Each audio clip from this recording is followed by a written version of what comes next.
Well, thank you for the invitation to speak at the school here. It's a pleasure to be here in Jerusalem this winter.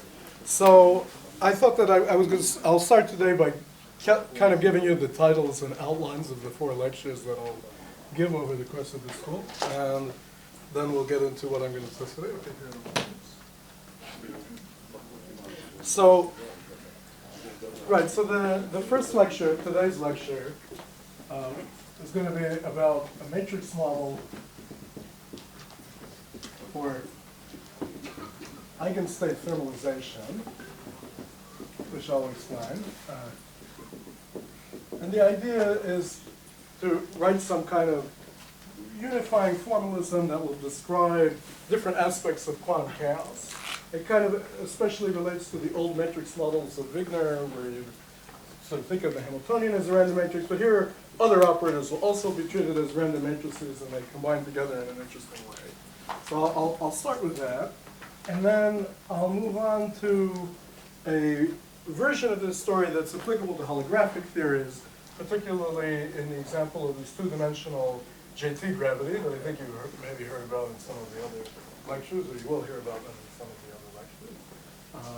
So we'll continue on to a discussion of this kind of matrix model for JT gravity plus matter as an example of a general holographic theory which has propagating degrees of freedom. So again, this kind of adds to a previous story about matrix models for the pure JT gravity, which is the theory of pure gravity with no locally propagating modes.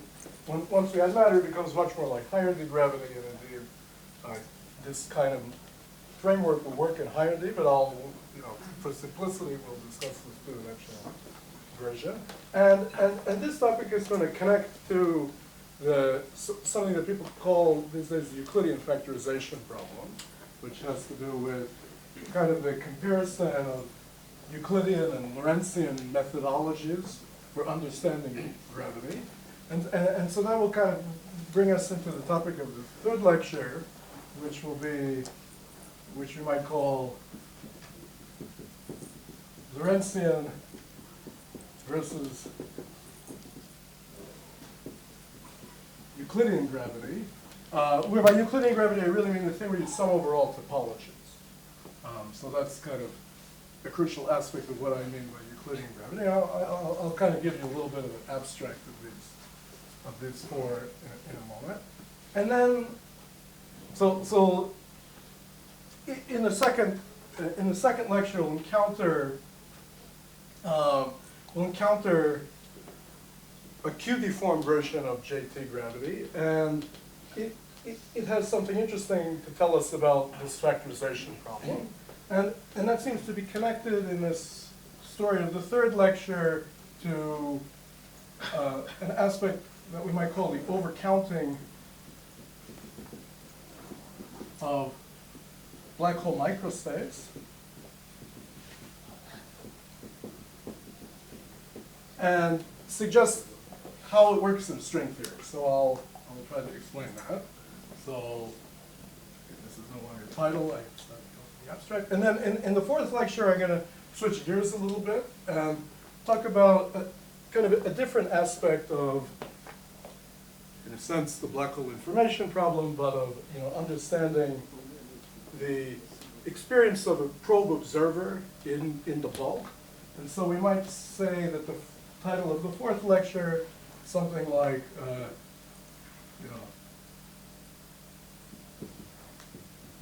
quantum gravity from the inside or from the observer's point of view. And so those are the titles. And let me elaborate a little more on these, on what the 4 topics will be, and to sort of see how they are in some sense tied together.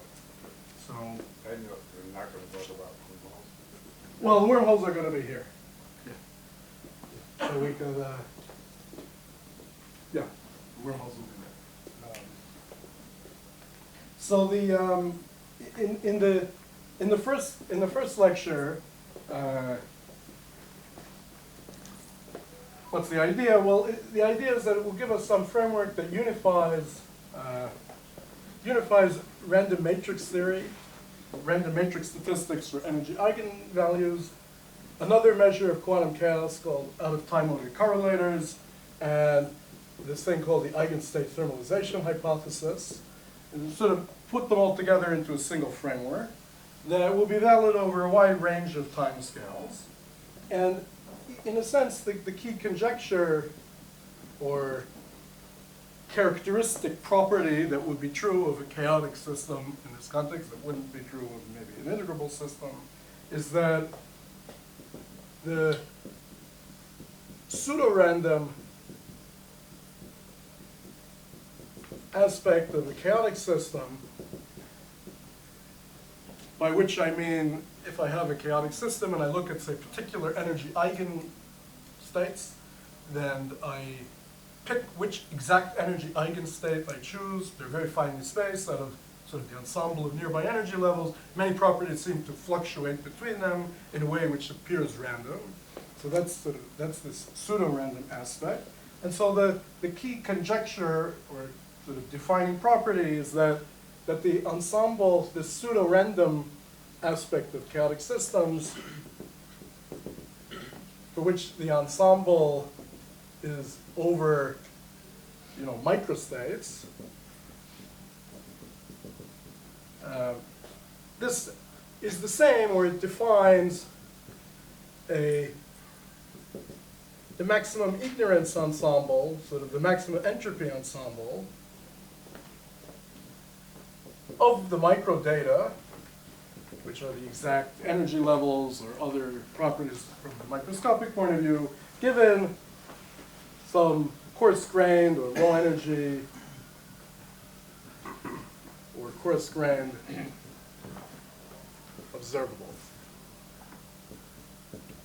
So when that's true, the system is chaotic. Okay? So that's kind of a key generalization of the idea of the ETH, or which is a little bit more broadly stated, so it applies over a much wider range of scales, and I'll elaborate on this a little more. And there'll be some crucial role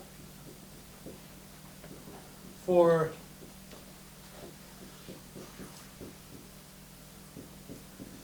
non-Gaussian statistics of the associated objects. So, I mean, we're going to end up with a kind of, an ensemble of the microdata, which might be things like the Hamiltonian as a matrix acting on the Hilbert space, or other operators as matrices acting on the Hilbert space, and with some kind of potential that we can think of like an action. So this looks like a matrix integral, and it will be very important that this action is not quadratic.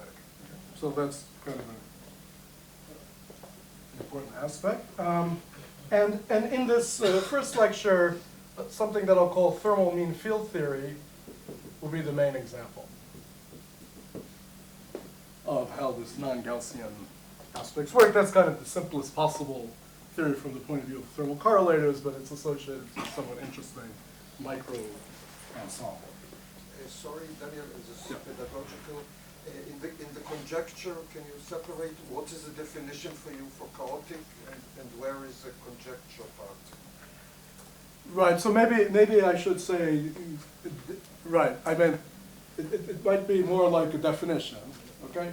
So we might say a characteristic property of chaotic systems is this, but I mean, I suppose it's a conjecture that that's a good definition. Usually people look at it, usually people define it through the difference of eigenvalues and high enough. Right. High enough. Right, And yeah. And you don't do it. Here you look directly at the eigenvalues themselves.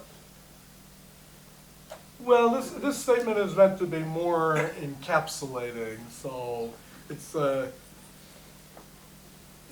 more like whatever the microdata is. So if we're just talking about the spectrum, the microdata will simply be the Hamiltonian as a matrix.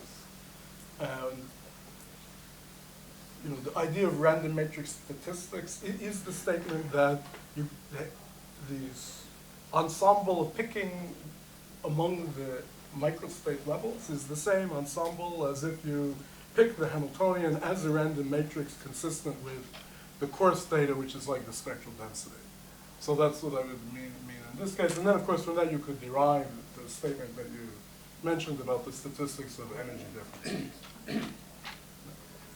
But here I have in mind a more general context where, you know, we might know more about the system than just the spectral density, and so then we get a kind of more constrained kind of ensemble where things may be different, but they still fit this general paradigm. So yes, indeed, the conjecture was that it was a good definition. Okay, and then in the second lecture, I'll turn to holographic theories.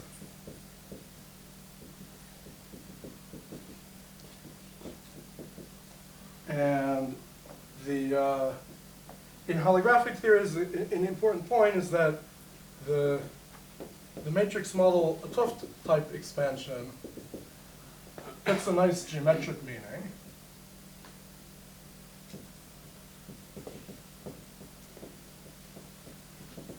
Which is directly associated with the bulk, the emergent bulk. And the particular example that I'll discuss in detail is this JT gravity coupled to matter.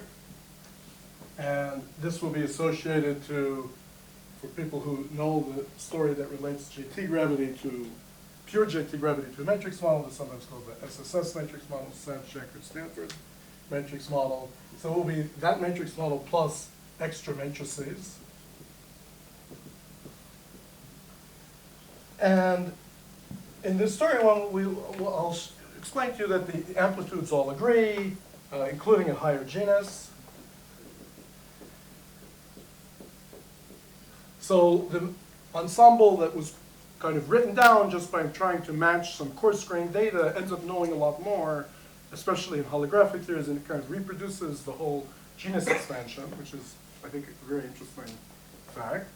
And then there will be a kind of, so this matrix model will have some constraints, so that, which we can think of as some terms in the matrix potential being taken to infinity in the way that I'll describe, and then a regularized version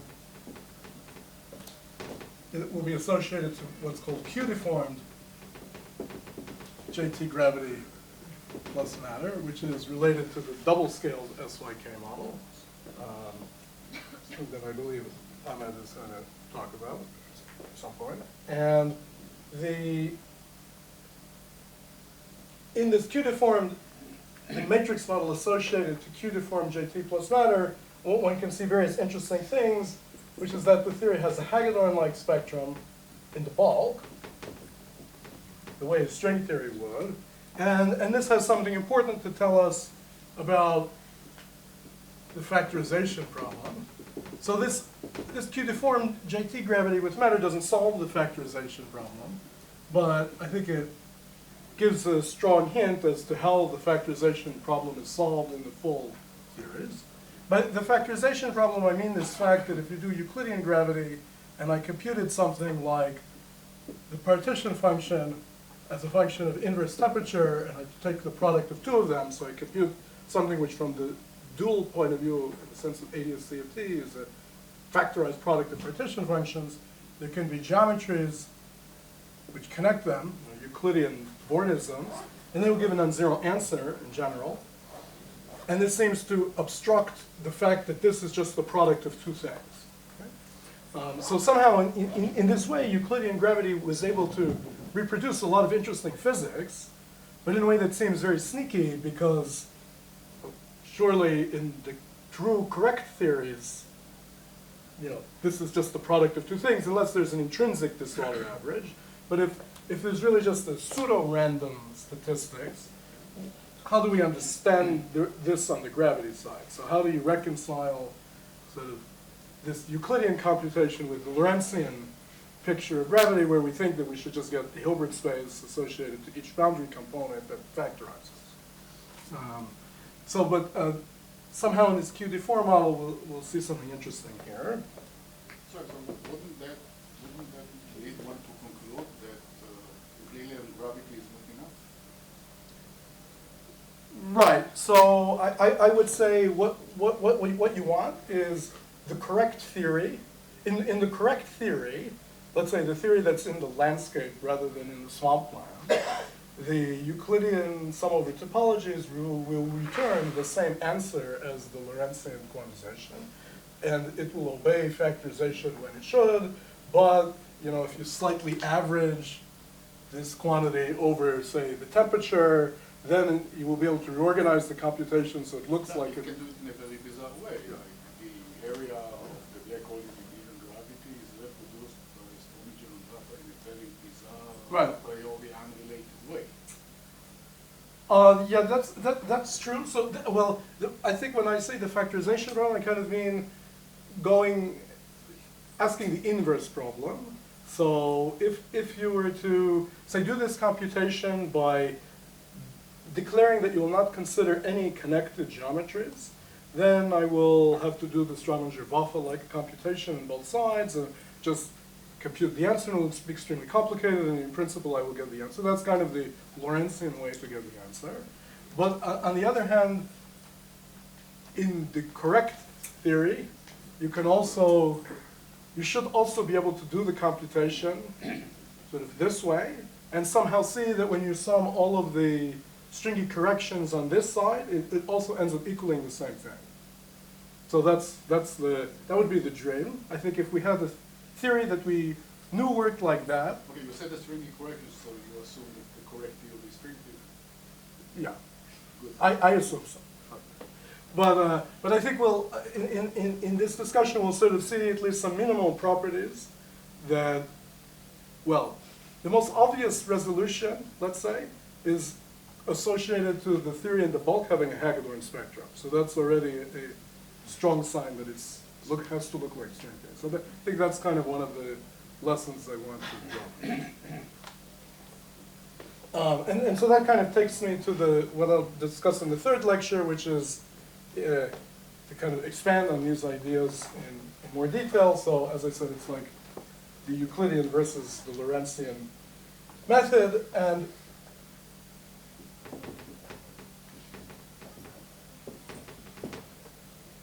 And one aspect of this is that if we were to try to count states in the Lorentz signature, we would get an overcounting of black hole microstates, just in a semi-classical theory. That's maybe a surprising statement, but I will explain it in detail in the third lecture. But just to say in a word, what are these states? The idea is, suppose you just think about states of a black hole that look like a time slice of a black hole formed from collapse, or an initial value slice of the same type. So if I have a generic initial value slice of the same type, you know, I change the directions of some of the particles inside the black hole and so on. Then when I revolve it forward and backwards, it looks like a black hole on both sides. It's basically a bag of gold geometry, in the sense that it has a horizon and a large region behind the horizon. And the semi-classical theory tells you that there is a continuum of those states. So there are really too many black hole microstates. And the question is what gets rid of them? And it's, I think, very closely related to what solves this problem in a way that I'll try to explain. So this is connected to recent work that referred to this fact as the map between bulk and boundary being a non-isometric code. That's the statement that if I will just study the gravitational series semi-classically, I find too many states. So if I try to define a map, you know, it must be that those states are not independent states. Something must eliminate them or they're redundant. But what I especially want to get at is some aspects of what is the mechanism for that redundancy that eliminates those states. And this is kind of also related to why, when we compute the entanglement entropy or the just thermal entropy of black holes, it's hard to directly interpret it as a counting of states in the gravitational theory. So I'll describe that.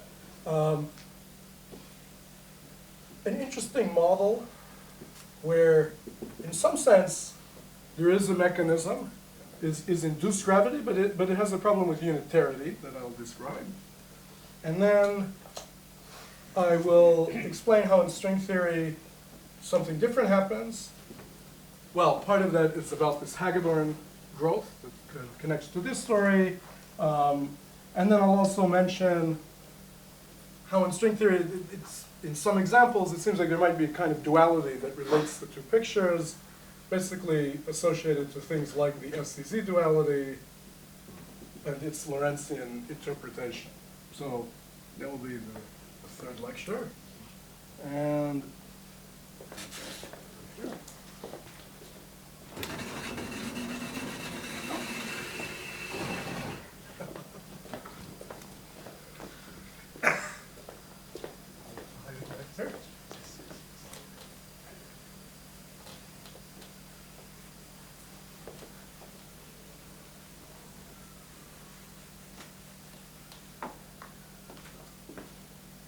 so, and then in the fourth lecture is kind of the observer-centric perspective,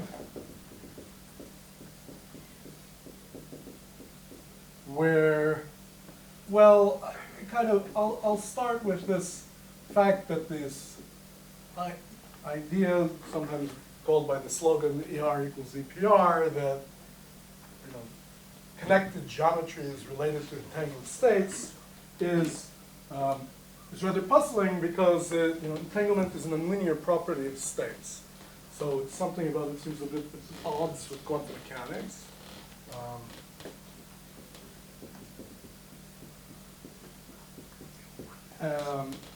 And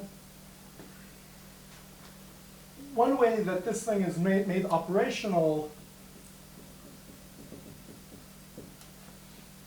in the sense that you have a way to actually probe whether there is an Einstein-Rosen bridge, rather than it just looks like the entangled state from the outside, so how do you really know that? You should have said there was connected geometry there at all. It can be made operational via these traversable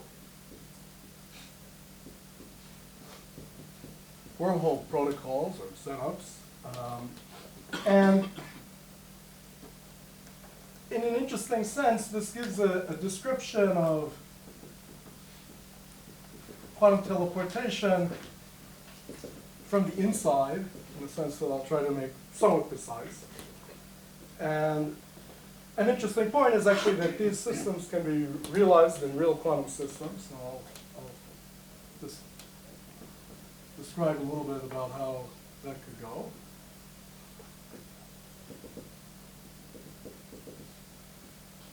And then I'll discuss a bit about the physics of a probe observer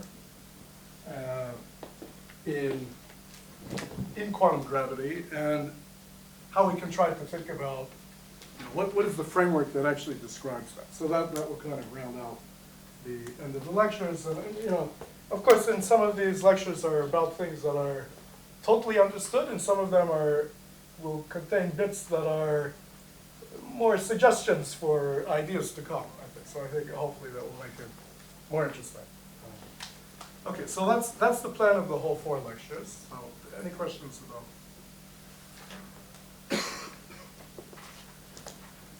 And that's a correct clock? Yeah. Yeah. So I have 1 hour. 1 hour. Great. Okay, so now I'll kind of actually begin on the first lecture, given this general outline.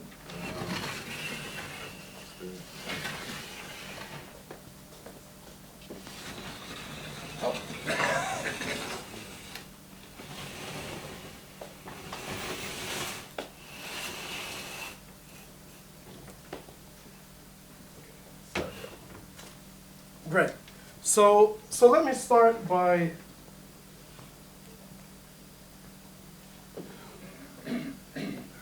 giving a kind of introduction to the ideas of quantum chaos. And for now, and really in the whole lecture today, we won't be specifically talking about gravity. This could be for any quantum system, any quantum chaotic system. So when we talk about quantum chaos, it's a little less obvious what we might mean than in the context of classical chaos. Often the classical definition is if I have a chaotic system and I make a small perturbation, then the divergence between the paths grows exponentially with some exponent called the Lyapunov exponent. And that exponential divergence of neighboring trajectories is taken as a definition of chaos.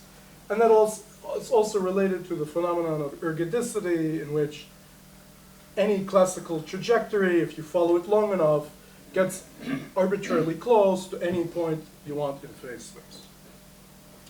Okay. But in quantum mechanics, we cannot make that statement directly about the evolution of the state for an obvious reason, which is that the Schrödinger equation is just a linear equation on the state. It can never have these divergences. In fact, the inner product between two states is preserved in time because the evolution is unitary. So exponential divergence of this trajectory of states or ergodically covering the Hilbert space cannot ever be the right definition. So what do we mean by quantum chaos? And I should say the notion of quantum chaos is really something which is defined only in the limit of large system sizes. Right? If I have a two-dimensional Hilbert space, it doesn't mean anything to ask whether it's quantum chaotic or not, because like just the Hamiltonian will be a 2-by-2 matrix. It has two eigenvalues. There are two numbers. You know, okay, maybe you could say if the numbers are irrational, but this is a stretch. Right? So it's something defined in a theory which has a kind of many degrees of freedom. Unlike classical chaos, right? Exactly. Yeah.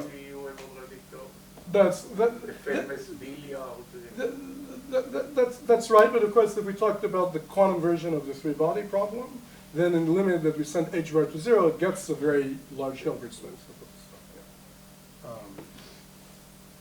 Right. So as I mentioned already, one of the most classical ways of thinking about quantum chaos, and especially the ergodicity aspect of quantum chaos, is that the Hamiltonian effectively behaves as a random matrix. So this is sounds like a simple idea. If we have a very complicated system, we cannot solve for the eigenspectrum of the Hamiltonian from its definition. Maybe it's just effectively random. Okay, so.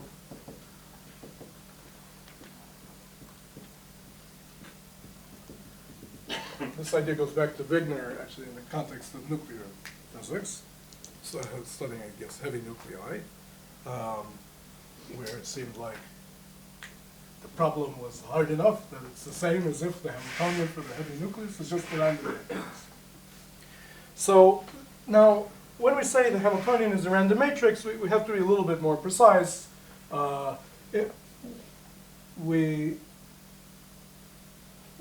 First of all, when I say this, I mean that not that its eigenvalues are separately independent random numbers, but rather that if I write the ij element of the thing as a matrix in some eigenbasis, where the basis psi I, psi j is whatever is the physically natural basis of the problem, then these things behave as independent random numbers. And of course, I cannot pick a random real number. I have to have something that sets a scale. And the simplest thing would be if you take it to be Gaussian. But that's not required to call the thing random matrix statistics. We could take some non-Gaussian function that I'll show in a second what happens. So if we say that these are chosen at random, then we can diagonalize the matrix. And when you diagonalize the matrix, you get an effective measure for the eigenvalues. So you could say that like the partition function of the ensemble, from which I'm picking this random matrix, if I diagonalize this matrix, now looks like a product over the eigenvalues of the matrix. But when I diagonalize the matrix, there's a measure factor. And this measure factor is the famous van der Waals determinant. And let's say it's an n by n matrix. J squared. And then I have whatever was the kind of weight factor for each of these eigenvalues. And the simple case again would be if you picked it to be Gaussian, and then I would have a Gaussian potential of this type. If I didn't pick it to be Gaussian, I might have a different function of the EIs here, but as long as the kind of ensemble from which I chose H was a single trace ensemble. In other words, if I, in terms of the matrix H, if I had written it, the partition function of the ensemble, e to the minus some trace of some function of H, then when I diagonalize H, I will just get whatever that function is of the E's. And so the important part in the story is really this piece. Okay? So this piece tells you that there's level repulsion. It says that the probability that two energy levels are very, very close gets very small, so the levels don't want to get too close.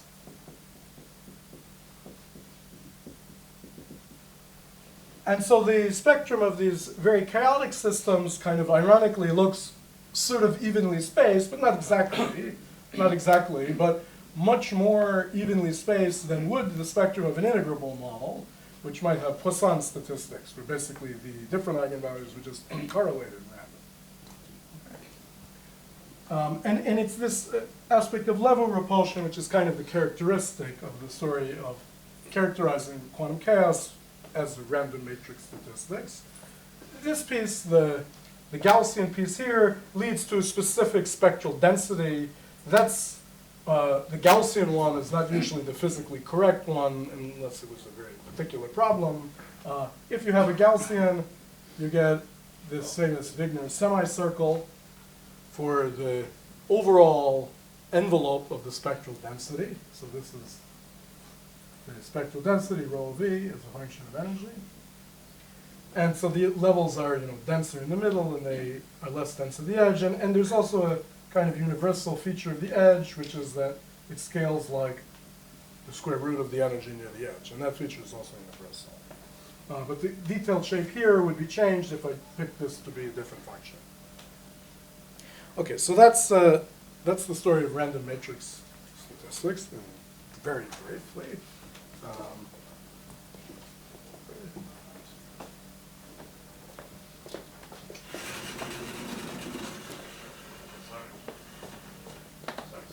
Yeah. But I've not understood. The level repulsion is something we put by hand? No, so the level repulsion comes out of this term. No, okay, yeah, but we put that term by hand? No. So this term is what you get when you say that the matrix elements are independent random, and then you diagonalize the matrix. So it's basically the measure factor of changing basis. So we could, maybe more formal, we could say that the random matrix is a unitary times a diagonal matrix times the conjugate unitary. We could think of this, this is a kind of reparameterization of the matrix. We will not care what U is, but when we figure out the change in measure from H to these diagonal elements, we get to this factor. And there could be more. This seems almost tautological at this point. But there could imagine other measures. Yeah. Hamilton is a sum of two. Yeah, that's true. Yeah. And then they use do enter. In a non-trivial way, yeah. And indeed, in the context that in the story I'm going to tell you, the effective measure for the energy eigenvalues is corrected from this into something more general. If I kind of only care about the energy eigenvalues and nothing else, so I can integrate out everything else, then I will generate more general measures than this. Although the very short distance that is for delta E very tiny in the models all discussed is still governed by this kind of repulsion. But there's the long distance part becomes different. This is like a fully random thing. But you can also think of having some stable orbits that go to bubbles of stable orbits that go to each other. Right.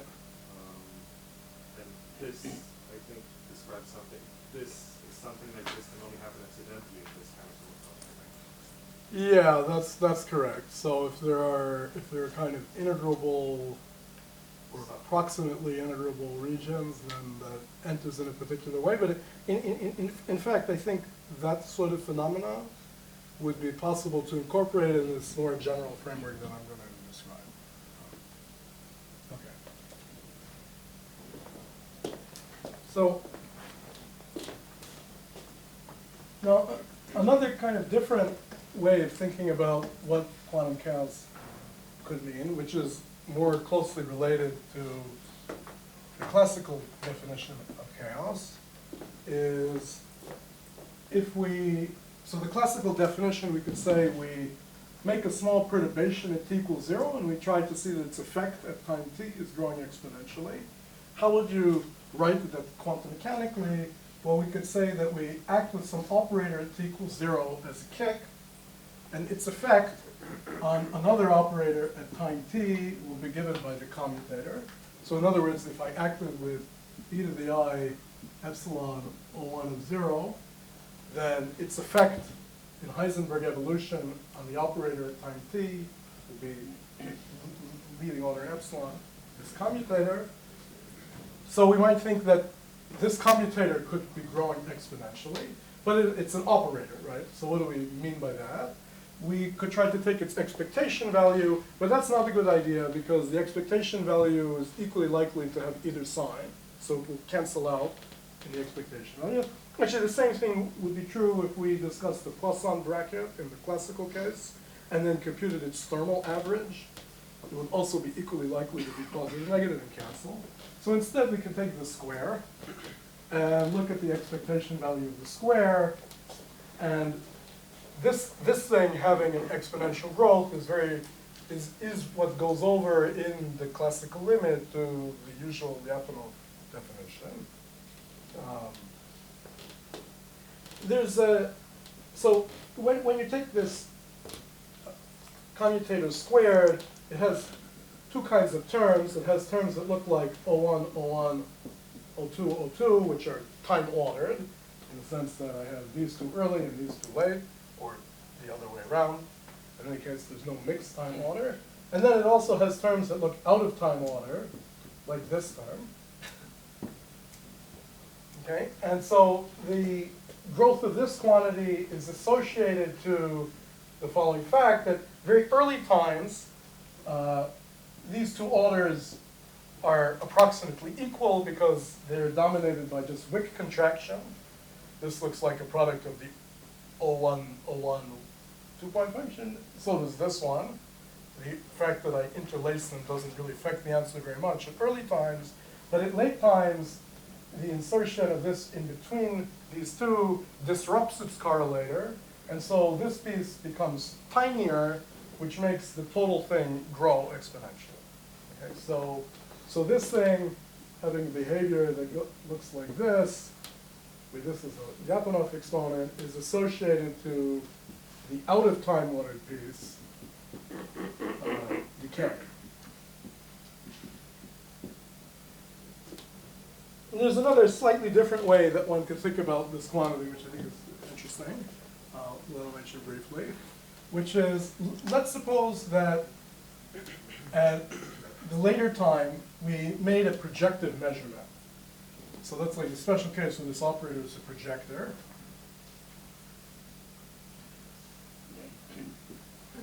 So when we have a particular quantum state, our initial quantum state, psi, if we measure this projector, we get either 0 or 1, two possibilities. Now, let's suppose we're in the situation where, at time t, when we measure this property, we got the answer 1. Okay, so that would mean that we're in this state. This is where the answer is 1. On the other hand, if we got 0, we would be in that state. And then we can think about this state back in time at t equals 0. So at t equals 0, the state is equal to this plus that, of course. This is the piece that will be 1 for this question in the future. This is the piece that will be definitely 0 for that question in the future. It's a slightly weird way of thinking.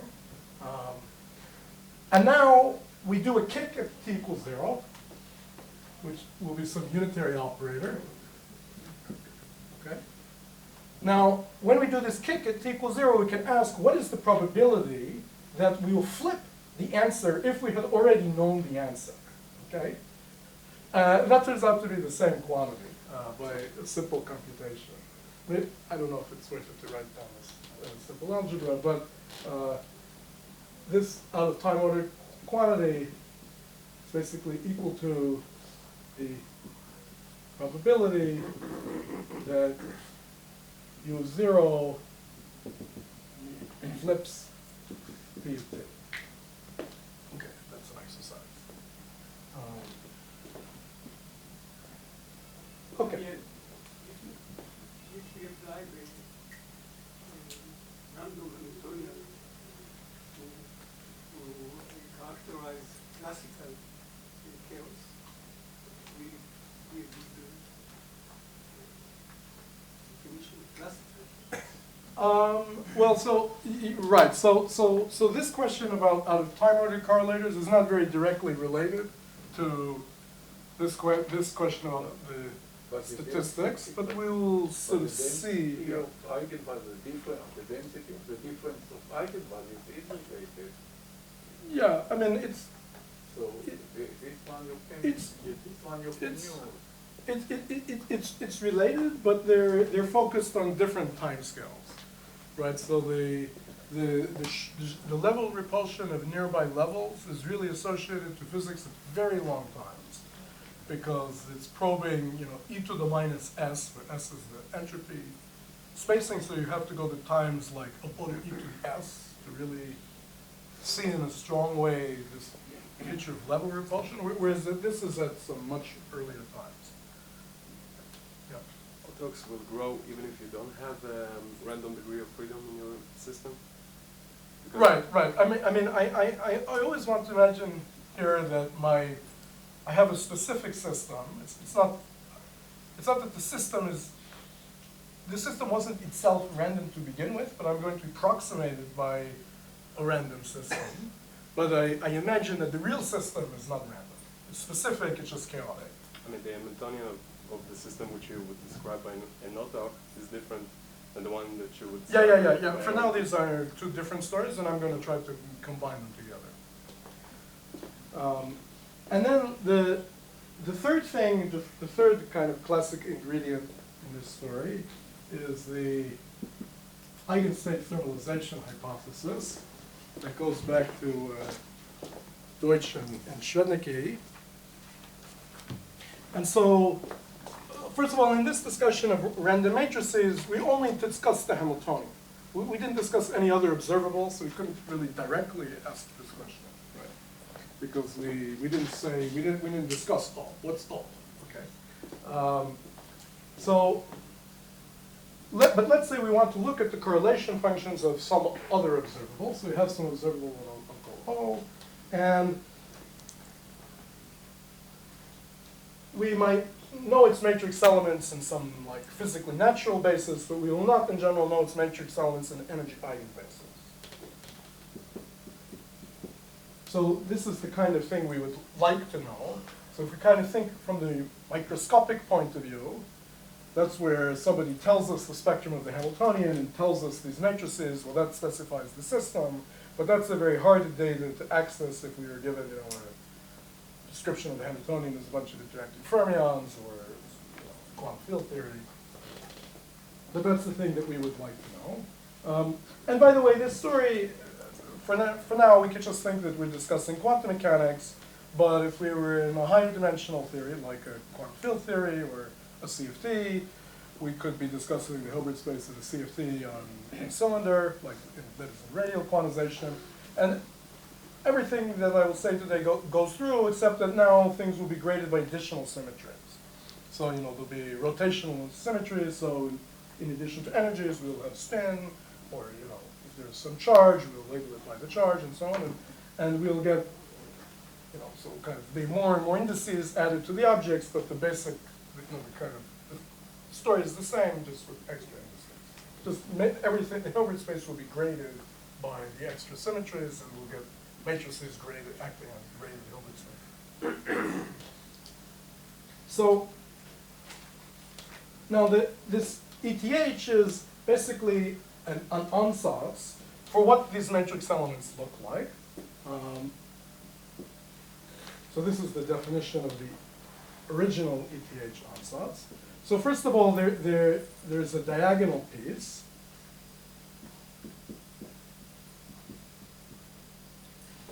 Which is the expectation value of this operator in the microcanonical ensemble. So again, we're imagining that we're discussing energy levels that are taken from a very dense region of the spectrum where there are e to the s states, where s is some macroscopic entropy, and the E1 and E2 are somewhere in this band.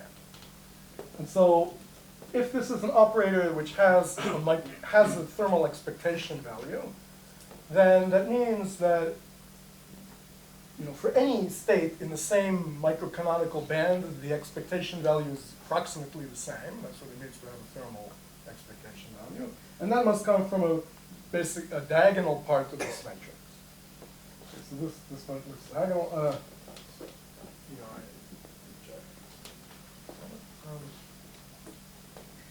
Now, that would be enough if we only cared about one-point functions, but we're also interested in higher point functions, and so the first non-trivial thing to discuss is a two-point function. And so, of course, if we just take this, that doesn't produce any two-point function. And there's nothing, you don't see any pseudo-random thing, it's just a classical band. So then there is an off-diagonal part of the matrix, which comes with some function of the average energy and the energy difference. Sometimes we call omega. And then there's some matrix, ij, and then there's a factor here of e to the minus s over 2, where s is that energy. And this function f is supposed to be slowly varying function of the parameters, whereas this thing is wildly oscillatory, it's highly dependent on the microstates. So of course we could say that this formula is simply, I didn't tell you what the function f is, but I'll tell you in a second, and we could say this formula is this definition of Rij. But the point of the ansatz is that this Rij behaves, if we think about an ensemble over the indices ij, it's effectively a random matrix, which is Gaussian. So that the average value of Rij squared, so it's a Hermitian matrix, that normalized to 1. Okay, so that was the original ETH. Now, what? Daniel, again, how you separate between F and R? Right, well, so I want to separate it so that R is Gaussian distributed with norm 1. Okay, with 1, and then that tells me what I should put in F. And we'll see in a second what F is supposed to be. So. All of the variables, Sorry? all of the variables of Rij have the same distribution. So you can swallow in F such as the normalized to 1.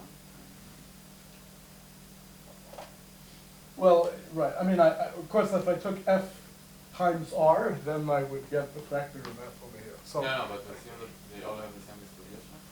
Right. The Rijs all have the same distribution, which makes with 1, and then that kind of defines that. Right? That's what allows you to separate R from F. But in fact, in some ways, it's not so natural. I mean, the separation is not necessarily natural. This is anyhow what Deutsch should discuss. That's what people call the ETH. So what should the function f be? Well, so the idea is that this is supposed to be designed to reproduce the two-point function. And so if I were to compute O of t, O of 0, let's say in some microcanonical band, like in the microcanonical ensemble, then I have an overall e to the minus s, which is the 1 over the trace of 1, okay, in the microcanonical band. And then I have sum over ij. I'm just inserting a complete basis here and here, so I get a double sum. This expectation of the trace in the microcanonical ensemble. And then if I plug in that ansatz, and for simplicity, let's imagine that this term is 0, because the effect of that term is obvious. I won't rewrite it. I just want to focus on the second piece. We'll get f of e omega squared, e to the minus s, e to the I t, rij, e to the minus I ejt, rji. Plus things that are e to the minus s over 2 corrections. And so the point is that this basically clicks because this guy is the conjugate of this guy because the matrix is a Hermitian matrix. So this is sum over Rij squared. And so I can just plug in the average value into the sum. And that cancels the factors, and then the factors of e to the minus s cancel, because this is the sum over e to the s twice, which cancels this explicit factor, and this factor, which is just the normalization of the trace. And then I'm left with, effectively, an integral over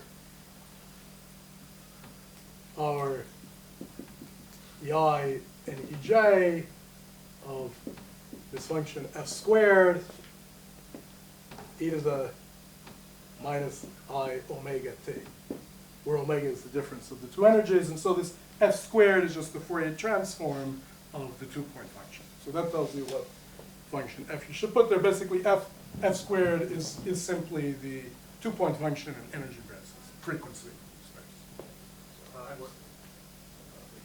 What is the left-hand side? The bracket, what are the brackets of the left-hand side? This is the trace in the microcanonical ensemble.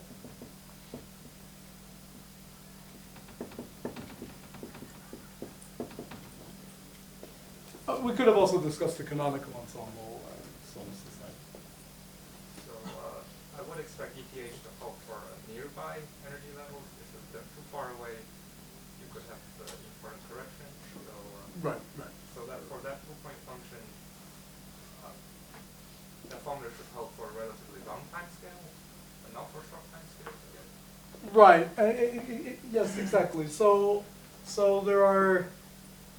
I think with this ansatz itself has a fairly restrictive regime of validity, but the more general framework that I'm going to describe to you now has a much wider range of validity.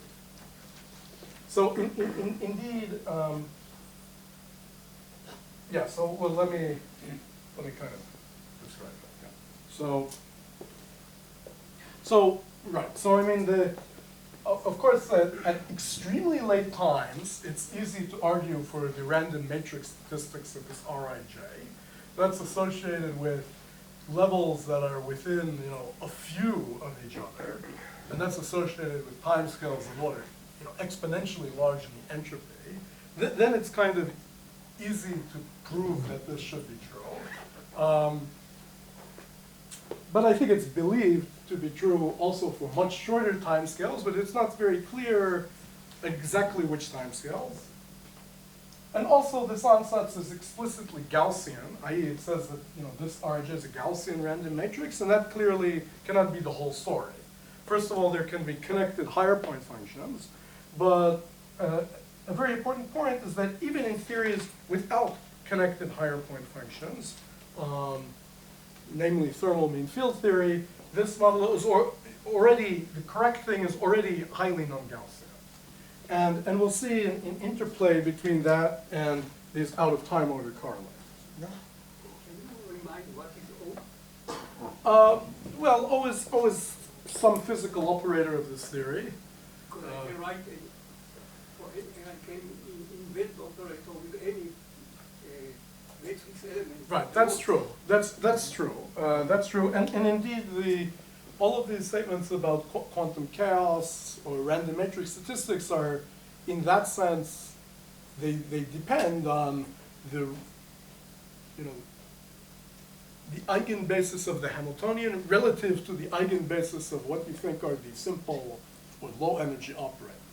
So you need to have some notion of that at the beginning. So, Is there a precise notion? well, I think it depends. I think we usually start the other way, right? Maybe we're studying a particular instantiation of the SYK model. So, it has a bunch of Majoranas. It has some specific couplings. The O's there will be the Majoranas. We know what they are. And then we're interested in their matrix elements and energy eigenbasis, and they may obey an nonsense of this type. So that's the context where we could discuss it. Yeah.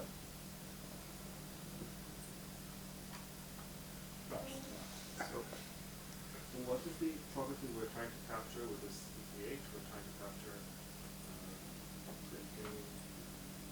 Well, this is sort of another aspect of quantum chaos. This is associated with thermalization by dephasing. So if you look at the 2-point function like this, you'll see that it decays at late times because in this computation, at late times this will become highly oscillatory. So we have kind of lack of phase alignment, and so it's basically thermalization is dephasing, and so that's, yeah. So these three things, that is random matrix statistics of the energy levels, out of time-ordered correlators, and this eigenstate thermalization, this kind of characterize different aspects of quantum chaotic systems, developed in different regimes, very late times, earlier times, and a time scale that hasn't been defined very precisely, I think. Yeah. About the definition of f as a function of v bar and omega as opposed to ei and ej, is it just for convenience or?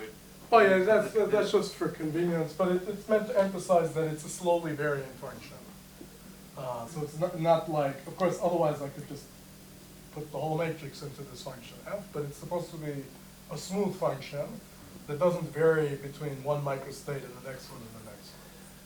So that was just meant to emphasize. Where does the dependence on the temperature?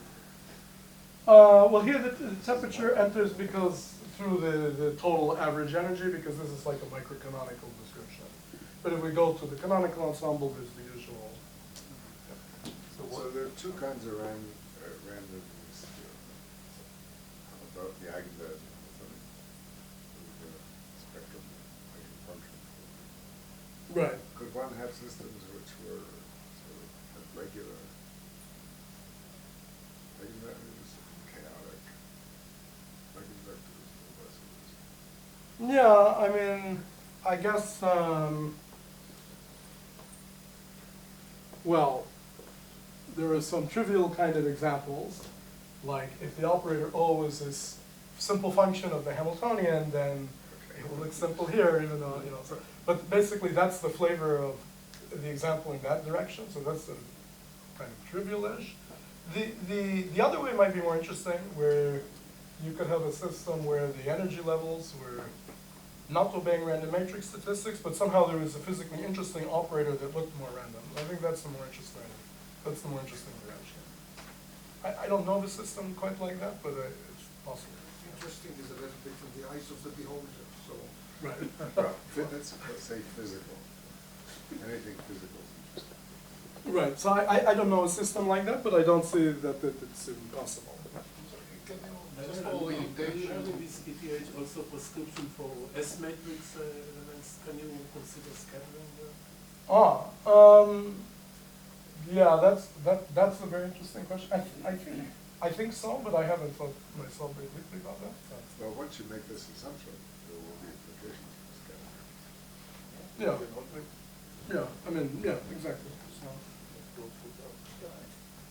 For orientation with the total plane you gave, where are you going to use these things that you teach us now? Well, this is going to build up to this matrix model for JT gravity with matter, which is going to tell us something interesting about how the factorization problem works in its 2D gravity theories, and then that will lead to the next. It's a scenic road. Sorry, one more question. Oh, yeah, sure. As you're going to immediately talk about it, what is the time scale you want it to be? The earlier, stronger version of ETH, after which, the time scale after which you assume this evolved?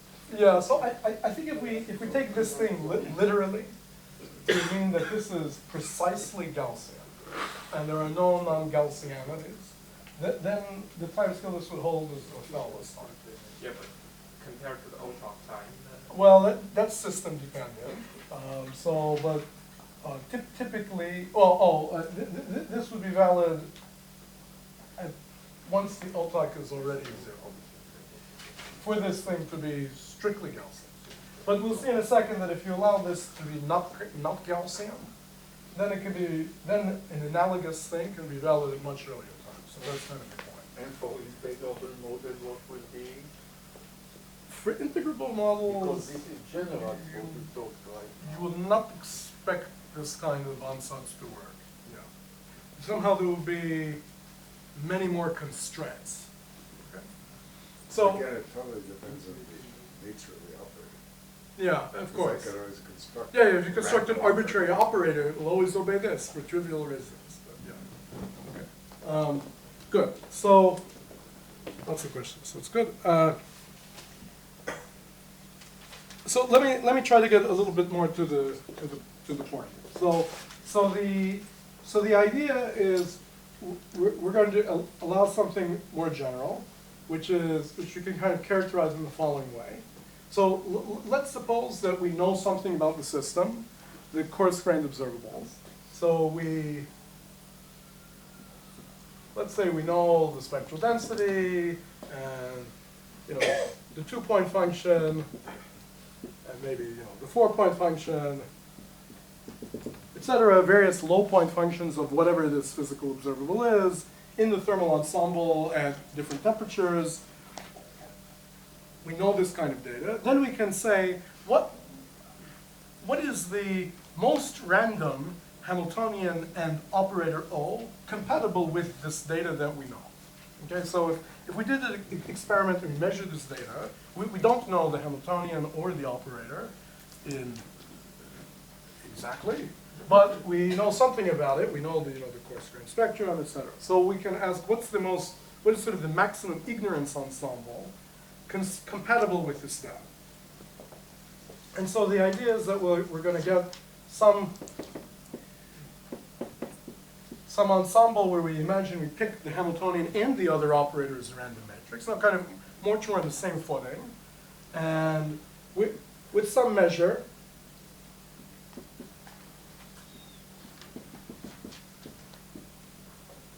like that. Okay? Where this is some kind of complicated function of both H and O. And in general, we might have multi-trace corrections, but we will imagine that the multi-trace corrections come with the usual powers so the size of the matrix here is e to the s, so in the e to the s, or the 1 over e to the s expansion, we imagine that higher trace operators come with the correct powers, that there's still a defined genus expansion, so that you still have a computation and leading order in the e to the s expansion. The reason why I say that you could have multi-trace things is, suppose we have several operators, and then you integrate one of them out, you will get something multi-trace for the rest, but it will be down by the factors of e to the minus s. What does genus enter? Well, right, so genus enters because I can, now when I say I have an ensemble like this, I can try to treat it using a tough expansion. And so if I'm computing a quantity like, say, this 4-point function, I will now draw it as a kind of a tough diagram. These are all double lines. So I have 4 all double lines. And there's vertices between H and O. Now, if I were to take this ensemble, I can write this as a model of this type. In fact, it's a model which is quadratic in O, because I declared that the matrix was Gaussian. And if I have a model which is quadratic in O, it but it's a complicated function of h, right? The function of h is this function f. So I can expand it in the power series, and I will get vertices with two O's and any number of h's. So in other words, this will be associated to terms that look like trace O h to the n, O h to the m with some coefficients a and m, sum over n and m. With this I can reproduce any function f, of course, by series expansion. And if I have a matrix model of two matrix model now of this type, I have a complicated function of h, which basically sets the spectral density. And then I have this quadratic thing at O. Then if I look at the 't Hooft expansion, I will say I can have a graph like this, where I'm only drawing the O lines, but at every point there's a whole nest of H lines, which may be drawn in a different color. But we kind of fill these in with plaquettes made of the H lines, which will be planar.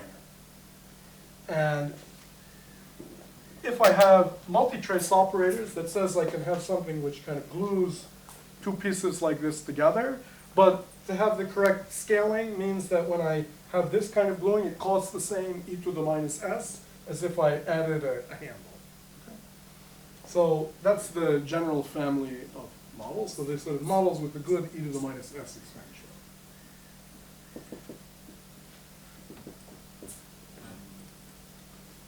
If you measure the correlation function of an operator, don't you know what is the operator that you are measuring?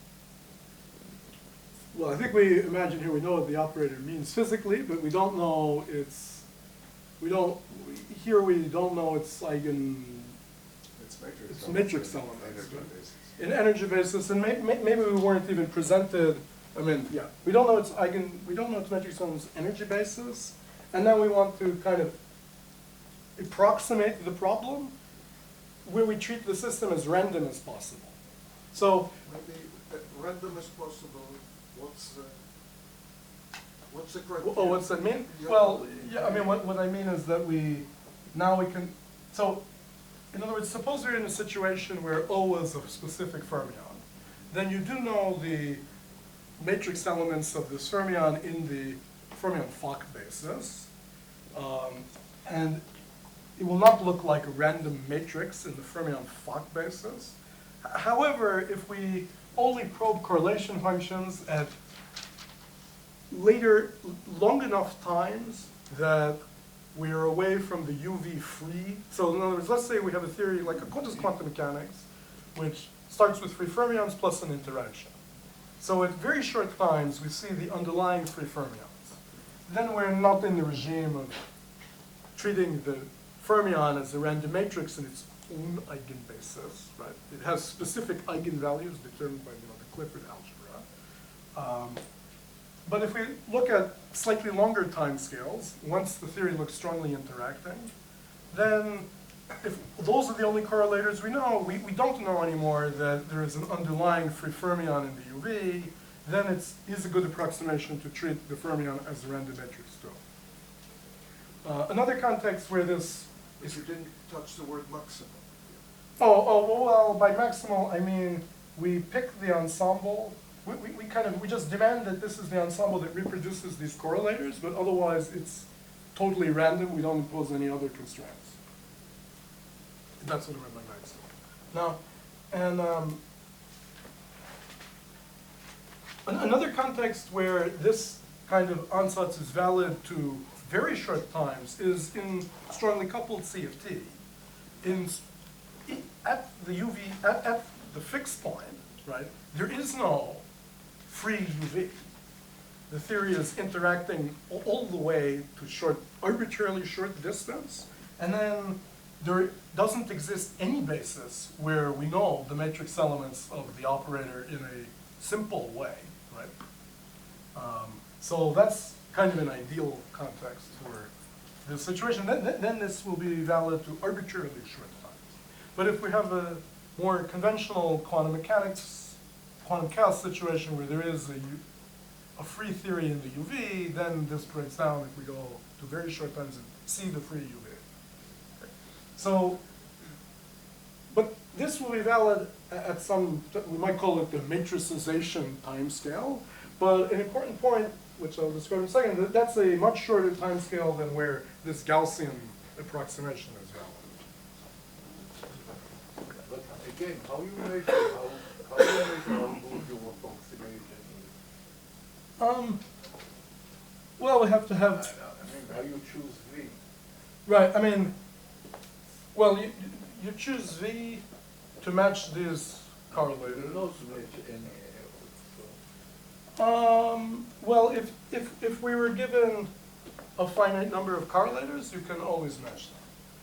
Fine. With some V. Well, it's not obviously a big. But maybe that's not an obvious statement. So maybe let me give you now a very simple example, okay, which I think illustrates a lot of the ideas there. So let's suppose we have a theory that was described by thermal mean field theory, by which I mean the simplest possible thermal theory, which is just Gaussian in the ordinary sense, in the sense that the 4-point function, the thermal 4-point function is equal to the sum over 3 Wick contractions.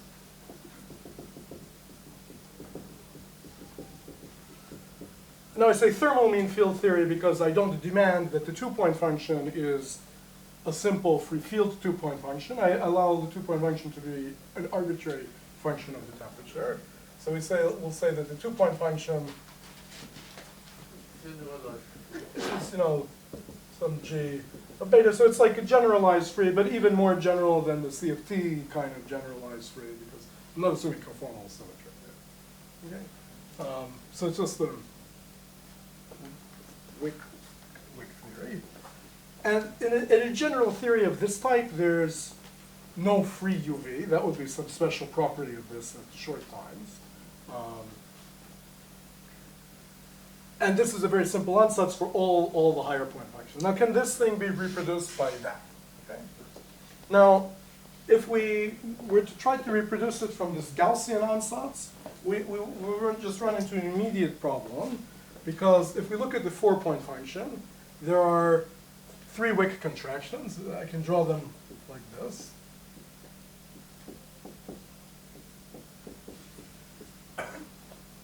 And these 2 Wick contractions come out just right, because when we look at this product of 4 operators, if we write the thing in energy eigenbasis in order to insert it as observable into this ensemble of theories, we will have, some A, B, C, D, O, A, B, O, B, C, O, B, A, and then, the factors that depend on the times, the kinematic factors, I'm about to write them, because I just want to discuss the matrix structure. And to get this Wick contraction means that C equals A, and that one also makes this one click, so it's down by 1 factor of e to the minus s, but that's compensated by the total thing here has 1 e to the minus s, that's the normalization, then there are 4 e to the s's from the sum, 1 extra delta function, and then the explicit e to the minus s, and they cancel out, and we get the other one answer, which looks like this free product of 2-point functions. But this cross diagram doesn't work, because you'll have to say that AB click with CD, and that will set all of the A, B, C, D equal, and it's down by an extra 2 powers of e to the minus s. And that's completely clear from Toff diagrams, right? Because this thing has the O lines crossing, but if the model is Gaussian in O, the O lines are not allowed to cross. So the thing where I click CD with AB is an unplanar graph, which really looks like I added a handle here, and one O line goes through the handle, and the other one goes under the handle, so they don't cross. But this is some extraordinarily tiny correction. This is not what we expect in this theory. So we need something non-Gaussian in the model to get this 4-point function. So thermal mean field theory, which is Gaussian in the conventional sense, is a very non-Gaussian ensemble. In fact, we can see it in another way. This theory actually has a constraint. It has a constraint in the sense that if we look at the commutator between O of 0 and O of t, it's actually a C number. It's proportional to the identity operator in this generalized free theory. But that's very familiar in GFFs of CFTs, because the only operators that would appear in the OOP are all double traces and the identity, but all double traces don't contribute to the commutator because the dimension is exactly integer.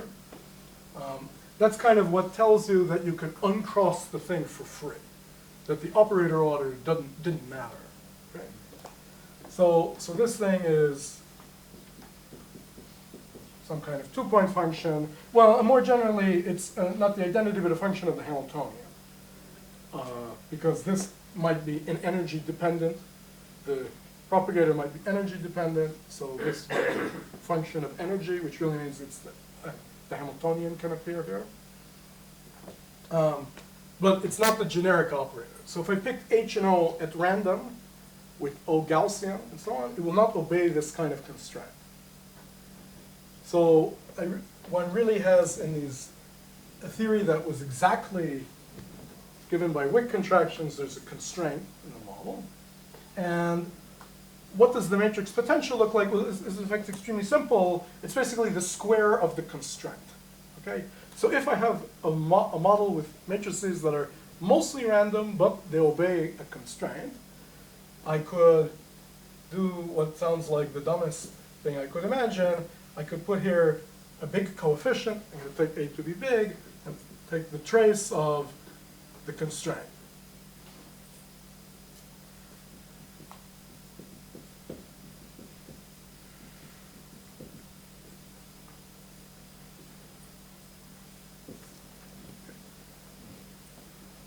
Well, and this is there's actually an infinite number of constraints because it's a constraint for every value of t. So I could put here some integral over t. And it turns out it's much more convenient to do this in energy basis than time basis. Well, A is a function I take to be big. I didn't use a Lagrange multiplier, I took the square. So, yeah. So, the, yeah. Yeah. Okay, so this thing gives a model which is quartic in the operator. And quartic is what you need because it allows the O lines to cross, and then you can get this cross line. Okay. So this sort of, yeah. So you dealt with the cross, but you didn't screw up the other one. Well, and it turns out it doesn't screw up the other one. Yeah. Yeah. So this works. I can explain a little bit in less than minutes. So. There's not a purely quadratic piece. There is a purely quadratic piece that comes from the cross term.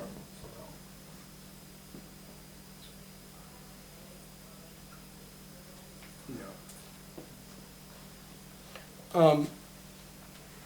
Right. So let me write this down a little bit more precisely. This was slightly schematic, and then so I'll try to write that down a little more carefully, and then I'll say a couple other things, and I'm sure my time will be up. And anyway, I guess I can explain some of the elaborations of this in the next lecture anyway. And the S dependence of the A. It turns out to scale in the same way as e to the s, so it's like the usual kind of the Toff type, usual type of Toff type scaling. Right, so an important point, first of all, in order to phrase this a little more precisely, is that to discuss thermal mean field theory, we have to be in the thermodynamic limit, which means that when we compute something like a 4-point function, there are the sum over 4 energies, and being in the thermodynamic limit means that the sums are dominated by a place where the energies are large and much larger than the energy differences. Okay, so thermodynamic limit means that in things like the computation of the 4-point function and energy eigenbases, the energy differences are much, much less than the energies. That's important. Yeah. In that formula, go back to your more general case. Oh, yeah, sure. Uh-huh. There your O and H are time independent, you just have a trace. Yeah. Here you have time dependent. Oh, yeah, but, I mean, this is just equal to this, right, of course, so. So I expand this thing out and so on. Yeah, it's much more convenient to write it in energy basis, which is what I'm going to do in a second. So we're in the thermodynamic limit. There's some special simplifications. Basically, this limit can be characterized, well, I'll come to that in a second. So an important point is that if we look at, say, let's say we start with just the Gaussian piece. Okay, this is like the two-point function. This thing is going to be equal to 1 over the spectral density of the average of the two energies. And let me define, let me first go to frequency basis. So I'll take the thermal Green's function, which is, trace e to the minus beta h, O of 0, O of tau, over. Okay. And then I will Fourier expand it.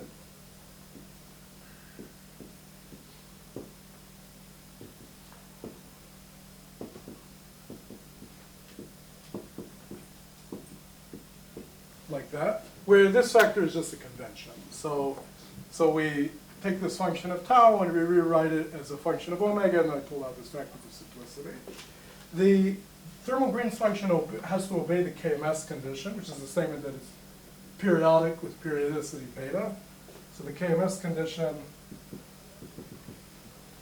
that this is d beta of beta minus tau, and that turns into a condition on this g hat, which says that g hat of beta of omega is g hat of beta minus omega, that is, it's an even function. So that's the reason for it. Then if we look at what the two-point function working implies for the O, E, I, E, J, it tells us that we just get 1 over rho times this g hat, where we evaluate beta at the leading thermodynamic value as a function of the average energy. So for this formula to be correct, we have to be in this thermodynamic limit where the energy's differences are much smaller than the energy, so that this makes sense. Basically, that limit corresponds to having a large heat capacity, which is the thing that controls the second derivative of the entropy with respect to the temperature. Right, so S prime of E defines beta, and then S double prime is controlled by 1 over the heat capacity, which is E by dt. So in the thermodynamic limit, that's much bigger than 1, and that tells us that S prime is smaller, and S triple prime is even smaller, and so on, and then these approximations make sense. Yeah. So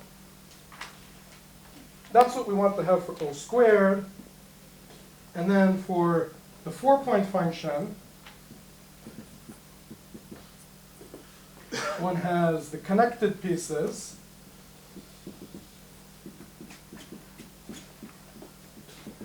Three, 4, and those click only when the energies match. So in other words, when O1 equals O3, that corresponds to this Wick channel and so on.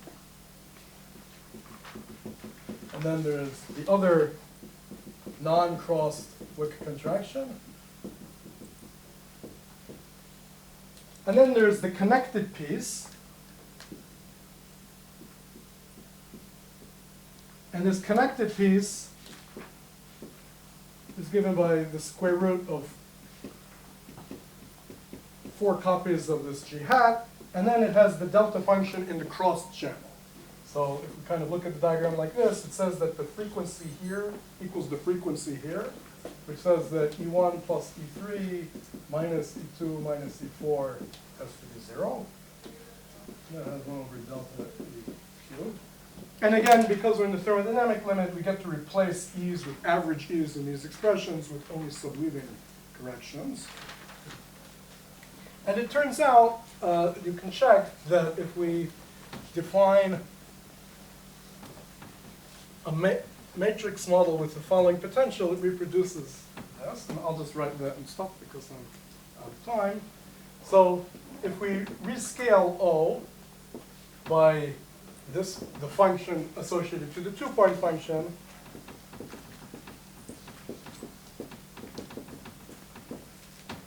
with something R is like the random matrix R that appeared before, then the potential for R is going to be e to the s times 1 over, so it has a Gaussian piece that looks like this, and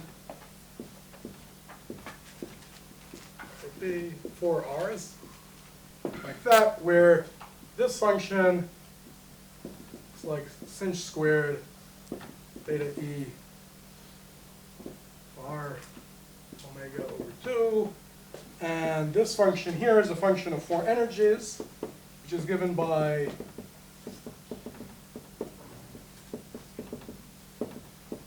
the two, something that looks like the uncrossed diagrams minus the cross diagram.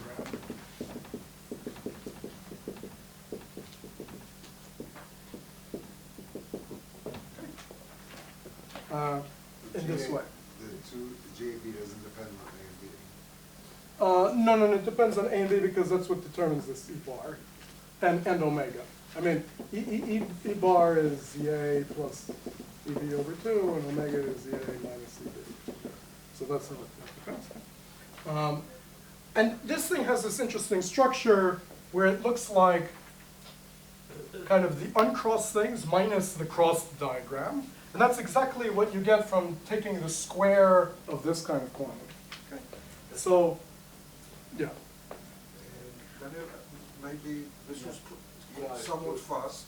Maybe in the tutorial Yeah. you can derive it. It was fast, and I don't think it. Yeah, okay, yeah. Okay. So I should just stop and we'll come out here later.